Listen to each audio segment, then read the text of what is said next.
శ్రీ గురుభ్యో నమః. 7వ అధ్యాయం 23వ శ్లోకం. లౌకిక కోరికల వెనక పరిగెత్తే జీవుల స్థితిని, పరమాత్మను ఆశ్రయించే భక్తుల స్థితిని భగవానుడు ఈ శ్లోకంలో చెప్తున్నారు. ఓం అంతవత్తు ఫలం తేషాం తద్భవతి అల్పమేధసాం దేవాన్ దేవయజో యాంతి మద్భక్త యాంతి మామపి. ముందుగా పదపదానికి అర్థం తెలుసుకుందాం. అల్పమేధసాం అల్పబుద్ధి కలవారైన, అంతవత్తు నాశనం కలది, ఫలం తేషాం ఆ ఫలితమును, తద్భవతి పొందుతారు, దేవాన్ ఆయా దేవతలను, దేవయజో యాంతి ఆ దేవతల ద్వారా పొందుతారు, మద్భక్త నా భక్తులు,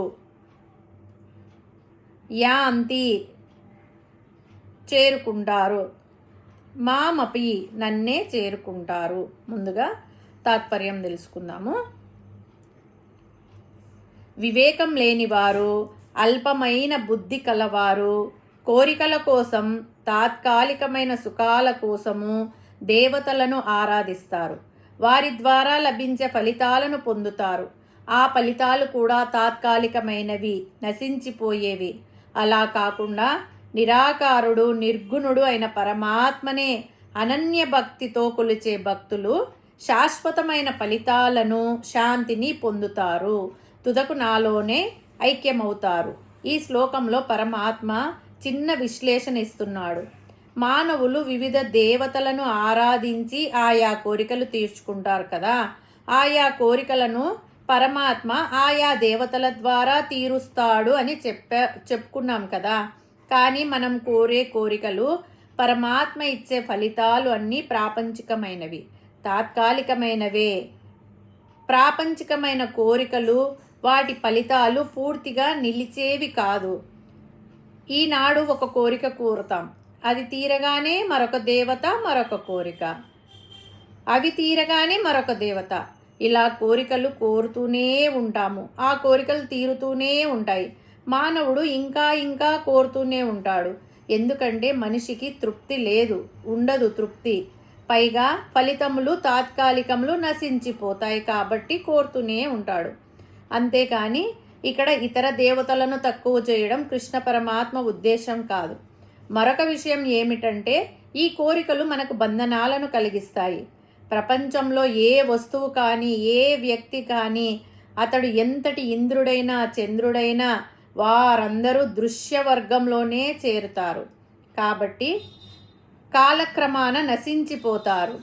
నశించనిది ఆత్మ ఒక్కటే.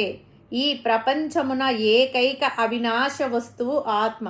కాబట్టి విఘ్నులు దాని కొరకే అన్వేషించెదరు, దానినే ఆశ్రయిస్తారు. అల్పబుద్ధి కలవారే ప్రాపంచిక సుఖాల కొరకు నశ్వర దేవతా సమూహంను ఆశ్రయిస్తారు. దేవతలను ఆరాధించేవారు, దేవతలను నన్ను ఆరాధించేవారు నన్ను పొందుతారు. అంటే సర్వదేవతా స్వరూపమైన పరమాత్మనే అనే భావనతో ఏ దేవతనైనా కొల్చొచ్చు అని పరమాత్మ ఇక్కడ తెలియజేశారు. కాబట్టి నిరతిశయ సుఖప్రదాతగు పరమాత్మ యొక్క భక్తులము అవుట ఉత్తమం. అలా వివేకంతో తమ యావత్ శక్తిని, అమూల్యమగు మానవ జీవితాన్ని పునరావృత్తి రహిత శాశ్వత మోక్షమును ఇచ్చే పరమాత్మ యొక్క సాక్షాత్కారమందే వినియోగించి ధన్యులు కావాలి. ఎవరు దేనిని ఆరాధిస్తారో వారు దానినే పొందుతారు. బంధము కానీ, స్వర్గము కానీ, మోక్షము కానీ వారి వారి చేతులలోనే ఉంది. కావున కొంత తెలివి ఉపయోగించి, దూరంగా ఆలోచించి, మనకు కావలసింది ఏది, ఏ ఫలితాన్ని ఇస్తుంది, అది మనకు బంధనాన్ని కలిగిస్తుందా లేక బంధనాన్ని తెంచివేస్తుందా అని సాధకుడు బాగా ఆలోచించాలి. ఈ రోజుల్లో మనిషి డబ్బు, కారు, బంగళా, పేరు ప్రతిష్టలు, పదవి వీటి వెనుక పరిగెడుతున్నాడు. ఇవన్నీ అంతవత్తు ఫలం అంటే ఇవన్నీ తాత్కాలిక ఫలితాలే. ఇవన్నీ ఒకరోజు వదిలి వెళ్ళాల్సిందే అనే సత్యాన్ని మర్చిపోతున్నారు. శాశ్వత ఆనందం భగవంతుని ఆశ్రయించడమే. అంటే గుడికొక్కడే వెళ్ళడం కాదు, అంతరంగంలో ఉన్న పరమాత్మను గుర్తించాలి. పరమాత్మ ఏమంటున్నాడంటే, నువ్వు కష్టపడేది ఎలాగూ కష్టపడుతున్నావు, ఆ కష్టాన్ని క్షణికమైన నశించిపోయే లౌకిక సుఖాల కోసం కాకుండా నిన్ను జన్మరాహిత్యం వైపు నడిపించి శాశ్వతమైన ఆనందాన్ని ఇచ్చే పరమాత్మ తత్వం కోసం ఉపయోగించు. అల్పమేధస అంటే అల్పబుద్ధి గలవారు ఇతర దేవతలను పరమాత్మ రూపంగా కాకుండా పరమాత్మ కంటే వేరుగా భావించి పరిమితి చేస్తే, అలా తక్కువగా ఆలోచిస్తే అంతవత్తు ఫలం తేషాం, వారి ఫలితం కూడా తక్కువైపోతుంది. దేవతలనందరినీ పరమాత్మ రూపంగా, పరమాత్మ అంశగా, పరమాత్మ శక్తిగా భావించాలి. పరమాత్మ కంటే వేరుగా ఎవ్వరూ లేరు. మనము లేము, దేవతలు లేరు, వస్తువులు లేవు. ఏవి పరమాత్మ కంటే భిన్నం కావు. ఈ ప్రపంచమంతా పరమాత్మ స్వరూపమే, అఖిల దేవతా స్వరూపమే ఆ పరమాత్మ. ఈ భావనతో మనము ఆయా దేవతలను, మనకి ఇష్టమైన రూపాలను ఉపాసించుకుందాం, ఆరాధించుకుందాం, పూజించుకుందాం.